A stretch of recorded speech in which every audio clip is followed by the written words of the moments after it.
thank you. It's really exciting also to be presenting summer programming just off the heels of listening to what's happening at the building level on a daily basis as we navigate different formats of instruction and in-person or virtual or hybrid.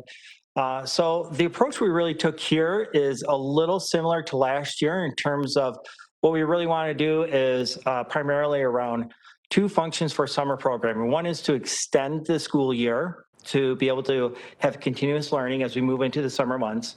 And the other one is to be able to capture back and offer opportunities for students to be able to recover and make sure that there's an opportunity, particularly at the high school level, to be able to improve a grade or recover any type of credit that a student may need as a result of the experience. So also what had happened too is we ended up getting wonderful feedback about the virtual aspects of the summer programming last year, and that helped play a role into the design of what this year was going to look like in terms of how we were going to unroll some of that virtual programming. It was extraordinarily helpful. We looked at different vendors, and at the end of the day, what we did is we decided to put together programming taught by our teachers with our curriculum, and that's what our summer is going to look like as well. And to help me talk about this is Kimberly and Sarah. They're going to help us walk through the elementary and secondary components in terms of what those options look like.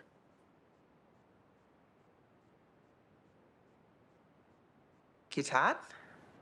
So we're going to start on the left with kindergarten through second grade. And much like Mr. Hollerith began to introduce, our summer programming is in response to this school year, but also in response to some of the feedback we received about last summer's programming. And so our kindergarten through second grade students, as well as 3 through 5 and 6 through 8, you see a common band there at the top, are invited to join us at the BHS Summer Academy. This will take place in person for 8 weeks of time between the hours of 9 and 11:30. And during that time, students will be grouped in ways that will highlight some of the targeted work you heard about from the building updates earlier this evening. Students might experience things like small group instruction, book clubs, book chats, conversation with one another about their strategic thinking, using math manipulatives, building their confidence not only with their current grade level skills, but also with enriched social experiences, right? We know that's been something missing for our students while not in person together at school this year. And so, for the full year, I should say. And so the time together in these grade specific groupings during the 9 to 11:30 window there will be specifically targeted around reading, writing, and mathematics. But we know that we've got access to lots of engaging concepts in the sciences and in the social sciences with our nonfiction reading. Might be planting some things, for example, and we'll be looking to make that both fun and engaging while we extend the school year through those periods. Virtual options are also in play, again banded as we did last summer in a Stay Sharp session. That will run for 4 weeks of time. And in the K2 and 3-5 bands, that will combine literacy and math together, much like we did last summer. We heard some very specific feedback that additional time in literacy and mathematics was of interest to our families in grades 6, 7, and 8. And so a math-specific and literacy-specific segment for our middle schoolers will also be available virtually this summer. These programs will run through the middle of the week, Tuesday, Wednesday, Thursday, and like I said, will run for 4 weeks of time. In addition, we'll be doing some by invitation targeted learning with our children this summer. We'll be having some literacy intervention for students that are exiting kindergarten, entering first or entering second grade. And families would expect to hear directly from the literacy specialists within those buildings for additional information around that particular offering. And our students who are developing English language would also have some invitations to engage, both in the BHS Summer Academy as well as in some virtual supports across the 4-week window of time that we'll be offering virtual learning. You see on the far right We are looking during that in-person academy to provide any appropriate supports that might be needed for students who receive any services related to an IEP or to English language development. I'll have a social worker on site, and all of that would be embedded much like school day. And so we look forward to putting those groups together based on registration and looking to really target individual student needs the best we can during that time that students are coming in to work with us this summer. And I know that Ms. Fairman has some additional secondary information to jump into in the next slide, but this may be the place where you've got some questions. So I defer to you if you'd like to keep those separate or. We could ask questions. Sure. Some people don't. I mean, I have a question. Is there a cost, or this is free, or this is just for BHS students? How is our summer academy working? Thank you, President Colin. Important point. So our BHS Summer Academy is actually able to run as a result of funding from 23B PA3, and it will not incur any cost for families. It will be limited to in-district residents only for that reasoning. And the virtual options will have a slight cost, although we certainly look to remove any barriers that may be needed for students who would like to access those programs and may find that tuition to be an inhibitor. Please don't hesitate to reach out directly to either building principal or to our registration office once that is uploaded into Community Pass. And those offerings would be available for residents outside of Bloomfield Hills District should the interest be there. And once we are able to get those courses fully staffed, we would of course want to prioritize the registration of our students in our community first. Someone pays tuition incomes, do they qualify as a resident, as a BHS student, even though they're living outside of Bloomfield Hills? Virtually, yes, if I'm following your question correctly. If someone was a tuition student? Oh, yes, they would be, Qualify they are for a the free. Bloomfield Hills student, yes. Yes, if they are registered within our student information service, they are a Bloomfield Hills student. Thank you, it's an okay. important clarification. And then, of course, anything that families attend by invitation with a particular targeted learning outcome is also free of cost. I can't see, I don't see any questions in the chat. Jonathan? Is this available to all students, or did I not catch who the yes? Yes, the majority of the offerings are available to all students. You'll see the things by invitation only would mean that you would hear from a specialist within the school building to indicate that those particular services will be targeted to an academic need. For example, our reading recovery staff may be doing some very targeted small group work with children by invitation. But what you see in the Summer Academy, as well as in the virtual Stay Sharp, we've titled it, are open to all of our students that are interested in engaging in that way this summer. Anything in the chat? Cool, Jennifer.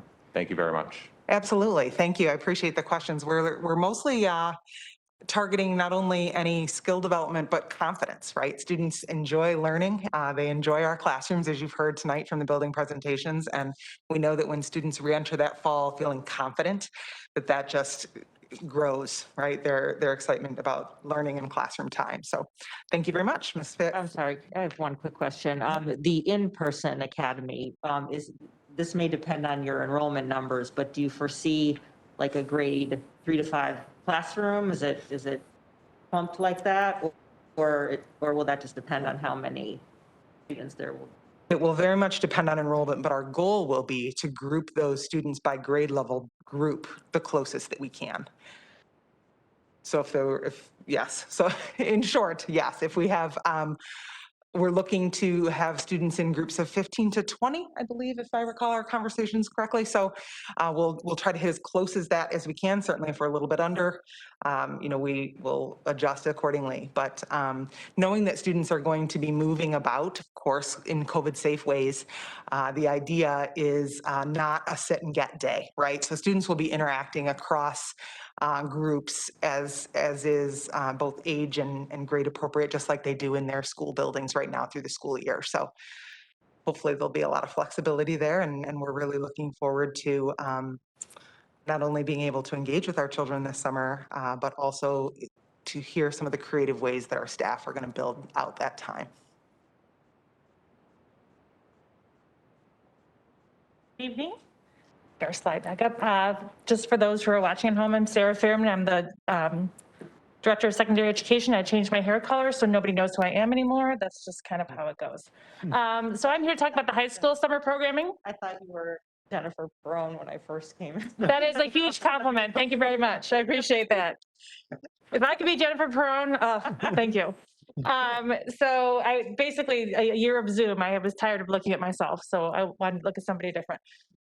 We are offering 4 different types of learning for our high school students this summer, as both Charlie and Kathy were alluding to. Because of COVID, we gave them different options in terms of allowing them to be successful at school.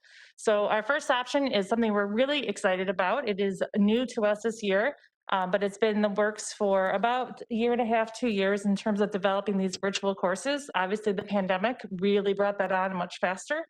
I believe last January of 2020, we had a conversation about offering virtual courses, and what do you know, within 2 months, we were already doing it.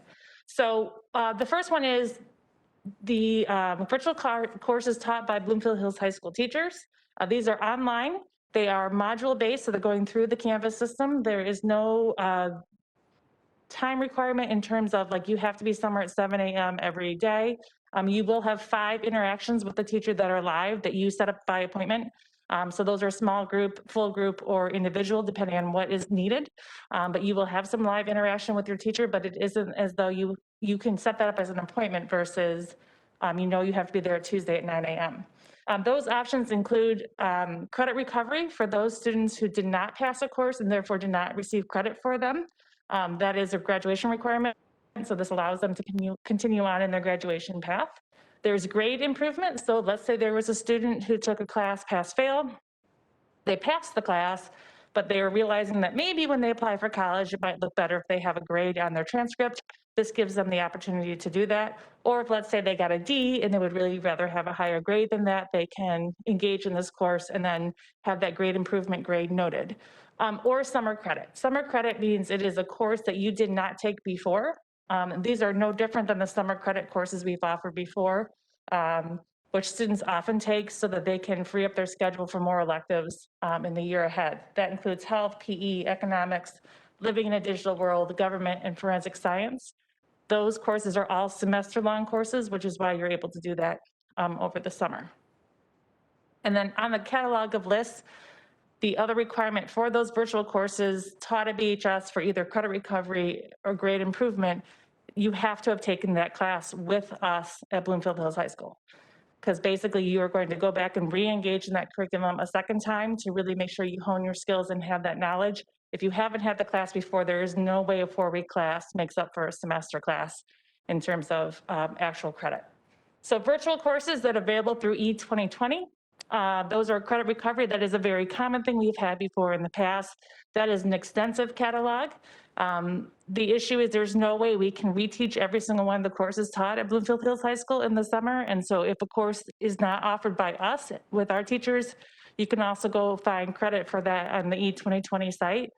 Those usually take about 5 weeks, 6 weeks to complete, and we're looking for a July 30th completion for those so that we can make sure we are able to counsel the students as needed depending upon the outcome of their E2020 course. As always, we also have virtual courses that are available through Michigan Virtual. These are full semester courses with the full content, and therefore it is a credit recovery, grade improvement, and/or a grade replacement. So if you took biology 9 and you did not get a grade that you wanted and you really want to replace the grade, not to show grade improvement, you can take the Michigan Virtual class and replace that grade altogether, eliminating your previous grade on your transcript. And last is something we're so excited about.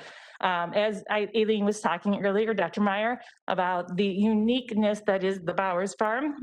We are offering a summer immersion experience there, which is an emphasis on innovation, communication, and social emotional learning. That is the only course of our 4 selections that's actually in person. It is 2 days a week for 3 hours on the farm, where you get to engage with your classmates, but more importantly, with all of the amazing animals and other opportunities that the farm provides. And what a wonderful way to spend your summer. So all of this registration, I believe, is being put into Community Pass today and should be out early at some point next week. So we just have to check through it on Monday to make sure it's accurate so that people can register for these courses. And then we are excited for our summer and to get ready to have our kids back in the fall. I meant to say that with all of this, we also will have our lab open at the high school every day from 9 to 12:30 with staffed by math teachers, lit teachers, and special education teachers to help support students through the online curriculum.